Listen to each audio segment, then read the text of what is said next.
Ang presyo po ng pangunahing bilihin sa ating bansa ngayon, lalong-lalo na ang pagkain, napakataas po. May nangako dyan na 20 pesos per kilo. Ano?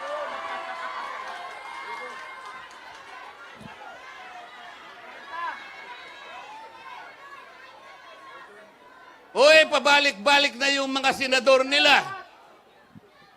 Yung iba, 2 beses nang bumalik sa Senado. Yung iba, 3 beses. Yung iba, 4 na beses nang bumalik sa Senado. Bakit ganito ang kalagayan ng bansa?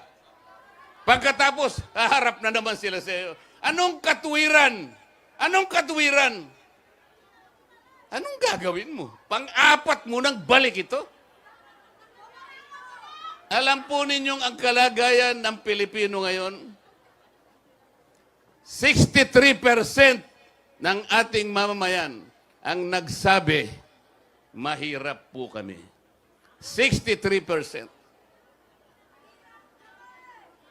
Ang katumbas po nun, 87 million Pilipinos.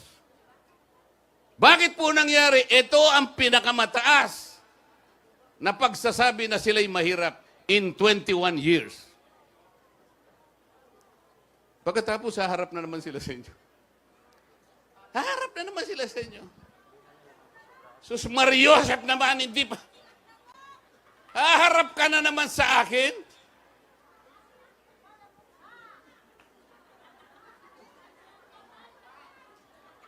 Talaga pong ganun ang... Anong gagawin? Anong gagawin nila?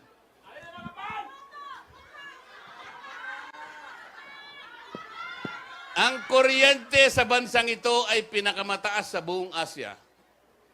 Ang layunin ng batas na ginawa noong 2001, nung ginawa yung EPIRA, ito yung batas sa kuryente, 24 years ago. 24 na taon nang nakararaan, ano po ang pangunahing layunin kung bakit ginawa yung batas na yon?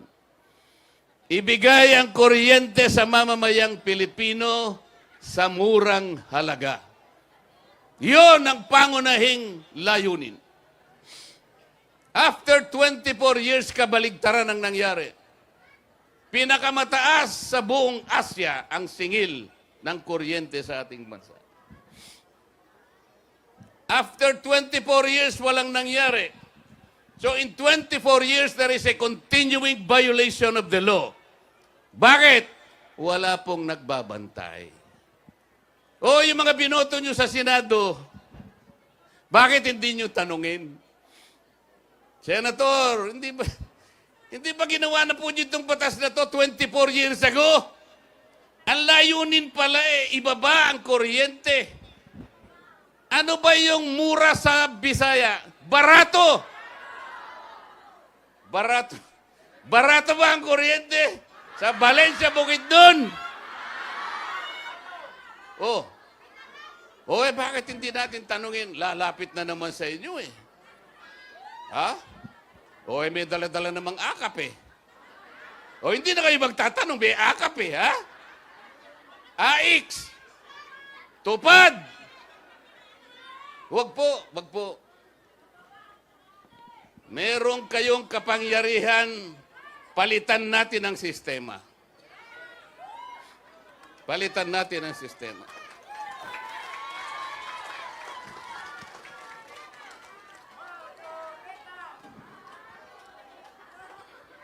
Alam po ninyo, nung ako'y inimbita ng isang asosasyon, kung tawagin ay Filipino Inventor Society. Marami na po ako napuntahan ng mga organisasyon. Marami na po. Pati po yung organisasyon ng mga midwives, yung mga hilot. Kinausap ko na lahat yan. Ang hindi ko na lang nakausap ay yung asosasyon ng mga punerarya. Pero kung iimbitahan nila ako, pupunta ako, pero pasasama ako kay Pastor Dan. Bakit ko po binanggit yung Asosasyon ng Filipino Inventor Society. Kasi po, ang dami pa lang nilang na-invento. Sila pa lang naka-invento ng karaoke. Sila pa lang naka-invento ng yoyo. Sila rin ang naka-invento ng bamboo incubator. Yung unsinkable portable boat, sila naka-invento nun. Yung 3-in-1 jeepney. Pati yung banana ketchup. Pilipino pa lang naka-invento. Napakarami. Alam po ninyo kung ano yung nakalimutan nila na imbentuhin? Tinanong ko sila eh. Para hindi na ako nahihirapan ng mga kababayan natin tuwing eleksyon para piliin kung sino yung karapat-dapat. Kagaya ngayon, sa Senado, 65 ang kandidato, nag-withdraw na yung 3, 62 pa rin. Mahihirapan kayo ngayon. Ang dami. Pero sabi ko sa kanila, kung naka-invento sana kayo ng aparato, parang yung scanner, yung pag pumupunta ka sa airport, dadaan ka doon. Pagka tumunog yun, teka, balik, sabi nung ano eh. Hindi pwede, balik. Kakap-kapang ka lahat, di ba? Naka-invento ka sana ng aparato na kagaya nun. Padadaanin mo lahat ang mga kandidatong senador dyan sa aparato na yan. O ano sa palagay nyo? Yung aparato na yan, re-rejectin niya yung hindi qualified. Yun ang gusto kong aparato. Para wala ng problema. O, pagdaan ng mga senador ng administrasyon, ilan kaya ang marireject? Ilan po? Ilan? O, lahat, sabi. O, hindi ba madali ang trabaho natin? Yung aparato na yun, ilagay natin sa tapat ng COMELEC. Dumaan lahat doon. Palagay ko, pagka kaming lahat ay dumaan doon, ang makadadaan lamang doon, yung kandidato ng PDP laban. Yung iba reject.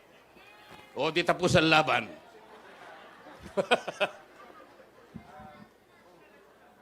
Talaga po ako'y nagpapasalamat. Ibang-iba. Iba-iba ang mga tagpong ganito. Sa ganitong mga tagpo, walang agawan ng hopya. Diba? Walang awayan. Walang gulo. Kasi tapat.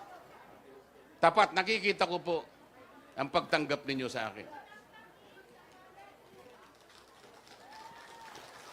Kailangan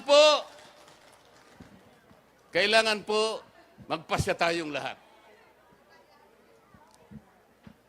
Yung gusto na ma-impeach na nga pala, yung gusto na maalis ang Vice President, iboto ninyo yung administration candidates. Yung ayaw matanggal ang Vice President, iboto ninyo ang kandidato ng PDP laban. So, we have simplified the issue. Isang issue na lang. Dito o dito. Maliwanag po yun. Nagkakaintindihan po ba tayo? Kailangan po ninyo na magdala ng mga senador na magko-constitute ng susunod na kongreso. Yung paglitis nila sa Vice President ay matutupad sa susunod na Senado. Kapag walang number na tutulong sa Vice President, matatanggal nila ang Vice President. Ang kailangan para matanggal ang Vice President, 16 na boto ng mga senador. 2/3. 2/3. So, kailangan maglagay kayo ron at least, siyam. Kasi pagka siyam ang nandun, 24 minus 9, 15 na lang, di ba? Pag 15, hindi matatanggal ang Vice President kasi ang kailangan 2/3. So, kailangan meron kayong siyam na madadala sa Senado.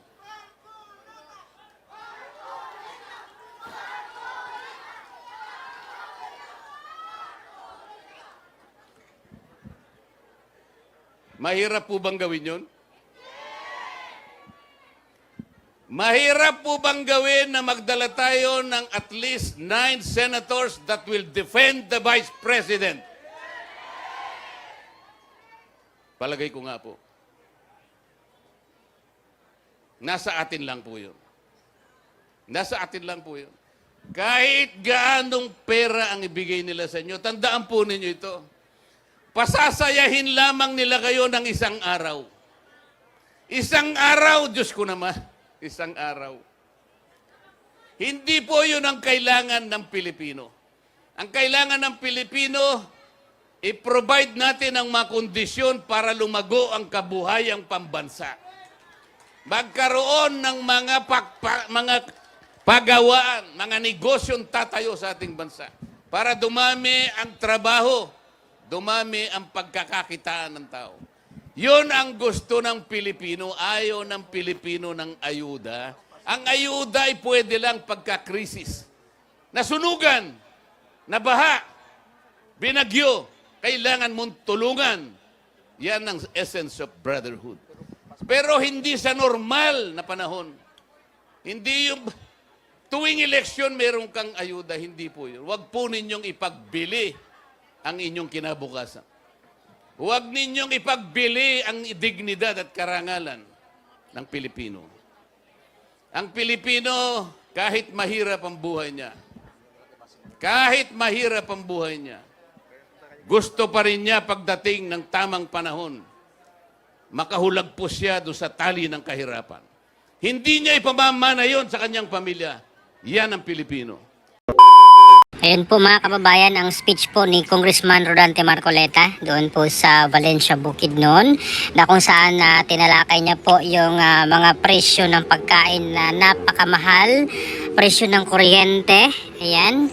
At yun nga po, dinaiwasan na tanungin no, yung mga senatoriable sa kabilang partido, mga kababayan, dahil sabi nga po niya ay pabalik-balik na lang po yung iba doon, no?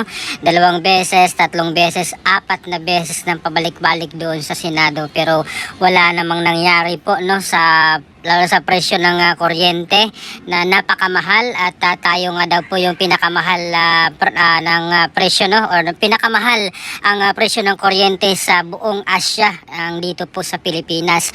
At pati na rin po yung pagkain natin na lalong nagmahal, no, halos araw-araw, linggo-linggo, buwan-buwan ay talagang nagtataas ng mga presyo, mga kababayan, lalo na po itong presyo ng pagkain.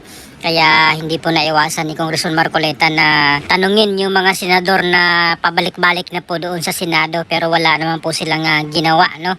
Lalo na yung EPERA law na imbis daw ang layunin daw po ng batas na yon ay para bumaba, no, yung presyo ng kuryente, pero kabaliktaran po yung nangyari dahil mas lalong mahal na ang presyo ng kuryente, mga kababayan, dito sa Pilipinas.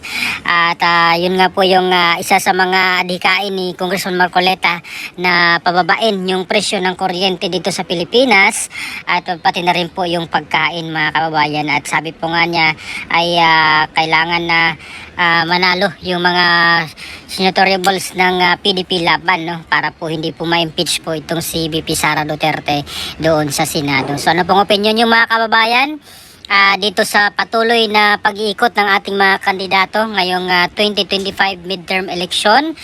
Please comment down below. Maraming salamat sa iyong pagpanood. God bless po sa ating lahat.